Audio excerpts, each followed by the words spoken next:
நம்மளுடைய ஆட்சி, நம்மளுடைய மாண்புமிகு முதலமைச்சர் வந்து 53-54 நாள் ஆகுதுன்னு நினைக்கிறேன் நம்மளுடைய ஆட்சி தொடர்ந்து.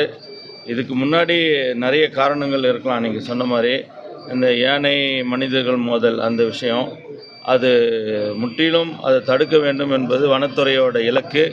அதுக்குண்டான பட்ஜெட்லாம் நாங்கள் போட்டுட்ருக்கோம், வனத்துறையிலும் கேட்டுட்ருக்கோம். அதாவது மின்வேலி போட்டால் சம்டைம் வந்து அதுவே அந்த உயிரினங்களுக்கு ஆபத்தாக இருக்குன்னு சொல்லி குறையாக சொல்கிறாங்க. அதனால் ஆட்டோமேட்டிக் மின்வேலின்னு ஒன்று சொல்கிறாங்க. அது வந்து கிட்ட டச் பண்ணும்போது மட்டும்தான் கரண்ட்டு வரும், மற்ற நேரத்தில் கரண்ட்டு இருக்காது அப்படின்ற ஒரு ஸ்கீமில் வந்து நம்ம வனத்துறையை சார்ந்த அதிகாரிகள்லாம் டிஸ்கஸ் பண்ணிகிட்ருக்காங்க. அந்த மாதிரி மக்களை பாதுகாக்கின்ற விலங்குகள்லாம் ஊருக்குள்ளே வராமல் இருக்க கெனால் மாதிரி ஒரு சேனல் மாதிரி கூட வெட்டி கேட்குறாங்க. அதாவது ஒரு பள்ளம் எடுத்துட்டா அது கீழே தாண்டாது அப்படின்னு சொல்லிட்டு, அது யானையாக இருக்கட்டும் மற்ற விலங்குகளாக இருக்கட்டும் ஊருக்குள்ளே வராமல் இருக்க ரெண்டே வழி தான். ஒன்று மின்வேலிகள், இல்லைன்னா வந்துட்டு ஒரு அகலமான ஒரு கால்வாய், ஒரு 15 அடி 20 அடி டெப்த்தில் 20 அடி அகலத்தில் ஒரு கால்வாய் மாதிரி எடுத்து விட்டுட்டோமா அந்த விலங்குகள் வந்து தாண்டி வராது.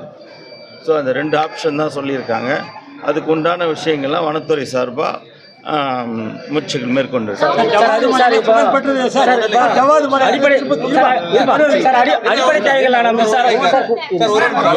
முக்கியமாக வந்துட்டு நம்முடைய முதலமைச்சர் மக்களுக்கு தேவையான அடிப்படை வசதி, குடிநீர் வசதி, சுகாதாரமான குப்பைகள்லாம் இல்லாத சுகாதாரமான ஏற்பாடுகள், அப்புறம் வந்து படிப்பு சம்பந்தமான பெண்கள் பாதுகாப்பு, இதுக்கெல்லாம் முக்கியத்துவம் கொடுத்து பேச சொல்லியிருக்காங்க. அது விஷயமாக தான் நாங்கள் எல்லா அதிகாரிக்கும் இன்றைக்கி உத்தரவிட்டிருக்கோம். அனைத்து நம்ம மாவட்டத்தில் இயங்கக்கூடிய அனைத்து பள்ளிகளையும், பள்ளி கல்லூரிகள் உள்பட அனைத்து கல்வி இருக்கிற இடத்துல கழிப்பிடங்கள் இருக்க வேண்டும் என்பதும், அப்புறம் சுகாதாரமான முறையில் வந்துட்டு குடிநீர் வழங்க வேண்டும் என்பதும், அந்த குப்பைகள்லாம் தினம் அகற்ற வேண்டும் என்பதும் இன்று விரிவாக நம்ம மாவட்ட ஆட்சியர் தலைமையில் அதிகாரிகளுக்கு உத்தரவிட்டிருக்கோம்.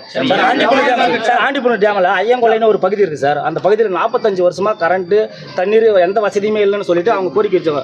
இது குறித்து செய்தி வெளியிட்டு இருக்குங்க. ஆனால் இது வரைக்கும் எந்த ஒரு நடவடிக்கை இல்லை. 45 வருஷமாக அவங்க இருளிலே தான் இருக்காங்க. பசங்க போய் வரது கூட எந்த ஒரு தண்ணீர் வசதி இல்லை. மழை வந்தால் அவங்க வந்து 30 நாள் ஆனாலையும் அதே ஊரில் வந்து பள்ளிக்கு போக முடியல. இது குறித்த நடவடிக்கை நீங்கள் ஆண்டிபுரம் டேமுக்கு பின்னாடி சார் ஐயங்கொல்லை வனத்துறைக்கான சொந்தமான இடம்ன்றதுனால சொல்றாங்க. அவங்க அந்த மக்கள் வந்து அதிகாரி கிட்ட மனு கொடுத்து எந்த ஒரு நடவடிக்கை இல்லைன்றாங்க. இந்த 53-54 நாள்ல என்னுடைய பார்வைக்கு, என்னுடைய கவனத்துக்கு இந்த செய்தி வரல. நீங்கள் சொல்லி நான் கேட்டு நீங்கள் சொன்னதுனால அந்த விஷயத்தை நான் மக்கள்கிட்ட வாங்கிக்கிறேன். நம்ம மாவட்ட ஆட்சியர்கிட்ட வாங்கி அவங்களுக்கு தேவையான நீங்கள் மக்களோட தேவை என்னன்னு கேட்டு அதை நாங்கள் செஞ்சு கொடுக்குறோம்.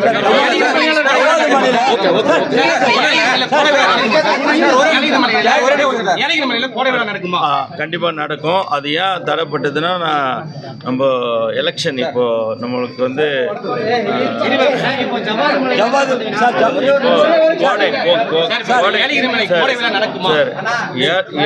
ஏலகிரி மலையில் கோடை விழா நடந்து இருக்க வேண்டும்.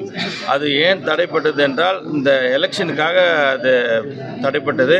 அதுக்கு டேட்டு கேட்டிருக்கேன், மாவட்ட ஆட்சியர் டேட்டு கேட்டிருக்கோம். விரைவில் இந்த கோடை விழா நடத்துகிறோம்.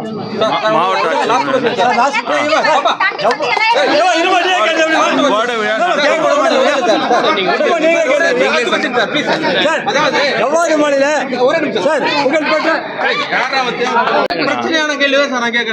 பிரச்சனையானா எனக்கு வந்து மக்கள் வந்து மனு கொடுத்து நான் செய்ய தவறிட்டா அந்த கொஸ்டின் எழுப்புங்க இல்லையா?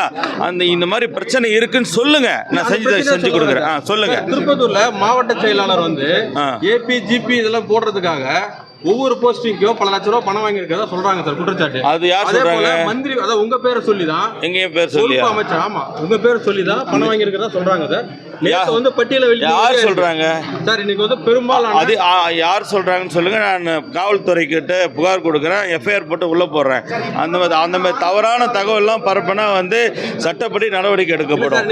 என்கிட்ட அப்போ எங்களுடைய முதலமைச்சர் வந்து என்கிட்ட சத்தியம் வாங்கியிருக்காரு, மக்கள் பணத்தை வரி பணத்தில் தொடக்கூடாதுன்ற மாதிரி. நாங்கள் எப்படி போய் நாங்கள் காசு கேட்போம்? இல்ல சார், நீங்க அதுவும் மாவட்ட செயலர் சொல்றத வந்து நீங்க வந்து போடுறீங்களா? அதனால மாவட்ட செயலர் என்ன சொல்றாரோ அதுதான் நீங்க அது வந்து அது நீ கேட்குற கேள்வி வந்துட்டு ஏதோ ஆதார். இப்போ வந்து சார், நான் வந்து மக்கள் பணிக்காக தான் பொறுப்பாளராக போட்டிருக்காங்க. அரசு சார்ந்த விஷயங்களை கண்காணிக்க தான் பொறுப்பாளராக போட்டிருக்காங்க. மாவட்ட செயலாளர் கட்சி பணி அவங்க செய்வாங்க. அவங்க நம்ம மிஸ்யூஸ் பண்றாங்க சார். மிஸ்யூஸ் பண்ணா அது நீங்க ஆதாரபூர்வமாக கொடுங்க, ஜெயிலில் போட்டுறேன். கொடுக்குறேன் சார், நான் செய்தியாவே வெளியிடுறேன். ஆதாரபூர்வமாக என் பேர் வனத்துறை அமைச்சர் பேர் சொல்லி யாராவது பணம் கேட்டாங்கன்னா நீங்கள் நிச்சயமாக ஆதாரபூர்வமாக கொடுங்க. நான் கம்ப்ளைண்ட் கொடுத்து எஃப்ஐஆர் போட்டு ஜெயிலில் போட்டுறேன். நன்றி நன்றி நன்றி நன்றி. நம்மளுடைய பத்திரிகை மற்றும் ஊடகத்துறை சார்ந்த அனைவருக்கும் இந்த நேரத்தில் வணக்கத்தை தெரிவித்து, நம்மளுடைய திருப்பத்தூர் மாவட்டத்தினுடைய வளர்ச்சி பணி குறித்து இன்றைக்கி நம்மளுடைய மாவட்ட ஆட்சியர் தலைமையில் இன்றைக்கி 30 துறை சார்ந்த அதிகாரிகள்லாம் கலந்து யோசித்து இந்த மாவட்டத்துக்கு அடுத்த கட்ட வளர்ச்சி பணிகள் என்னென்ன கொண்டு வரலாம் என்பதை ஆய்வு செய்தோம். இன்று அந்த கூட்டம் தான் இன்றைக்கி சிறப்பாக நடைபெற்ற கூட்டம் என்று நான் தெரியப்படுத்துகிறேன். திருப்பத்தூர் மாவட்டத்தில் குறிப்பாக வந்து இன்றைக்கு நடந்த கூட்டத்தில் எந்த மாதிரியான பணிகளை செய்ய வந்து முயற்சி மேற்கொண்டிருக்கீங்க? அதே போல இந்த திருப்பத்தூர் பெரிய ஏரி வந்து தூர்வாரி படகுக்குள்ள அமைக்கிறதுக்கு ஒரு ப்ராஜெக்ட் பண்ணுறதா நீங்கள் சொல்லியிருக்கீங்க அந்த தேர்தல் அறிக்கையில். அது குறித்து ஏதாவது சம்பந்தப்பட்ட துறையின் சார்பாக நீங்கள் வந்து நடவடிக்கை மேற்கொள்றதுக்கு முயற்சி எடுத்துக்கலாம்? இல்லை, இங்கே வந்துட்டு நம்ம ஆம்பூர் சட்டமன்ற தொகுதி எம்எல்ஏ அண்ணா வந்திருந்தாங்க, வில்வநாதன் சார். அவங்க வந்துட்டு ஒரு வனத்துறைக்கு சார்ந்த ஒரு சாலை வந்து 3.4 கிலோமீட்டர் தூரம் வந்து வனத்துறைக்கு சொந்தமான இடமா இருக்குது. அது நீண்ட காலமாக சாலை போடாமல் இருக்குது. அந்த சாலையை போட்டு தரணும் ஒரு கோரிக்கை வச்சாங்க. அதை உடனடியாக இன்றே அது உண்டான எஸ்டிமேட் போட சொல்லி போட்டு அந்த வேலையை தொடங்க சொல்லி இன்றைக்கே டிஎஃப்ஓ கிட்ட கொடுத்து அந்த வேலையை தொடங்கியிருக்கோம். இன்றைக்கி இந்த வளர்ச்சி பணி கூட்டத்திலேயே ஒரு எம்எல்ஏ கொடுத்த அந்த கோரிக்கையை உடனே அதை நாங்கள் நிறைவு பண்ணியிருக்கோம். இன்றைக்கே அதுக்குண்டான வேலையை தொடங்கியிருக்கோம். அதிக அளவுல யானைகள் வந்து நடமாட்டி இருக்கு, விவசாய விளைநிலங்களை சேதப்படுத்திட்டு இருக்கு அவ்வப்போது. இது சார்ந்து நீங்க வனத்துறை அமைச்சரா என்ன மாதிரி நடவடிக்கை எடுக்க போறீங்க? பொதுமக்கள் இதனால விளைநிலங்கள் பாதிக்கப்படுறதால பெரும் நஷ்டத்துக்கு ஆளாயிட்டு வராங்க. தொடர்ந்து இது மாதிரி நடந்துதான் இருக்கு, கடந்த ஆட்சிகளில் இருந்தே நடக்குது. ஆனால் இது வரைக்கும் எந்த ஒரு நடவடிக்கையும் மேற்கொள்ளப்படலை. கண்டிப்பாகம்மா, நான் இப்போ வந்து சார் நம்பர் ஓகே சார்.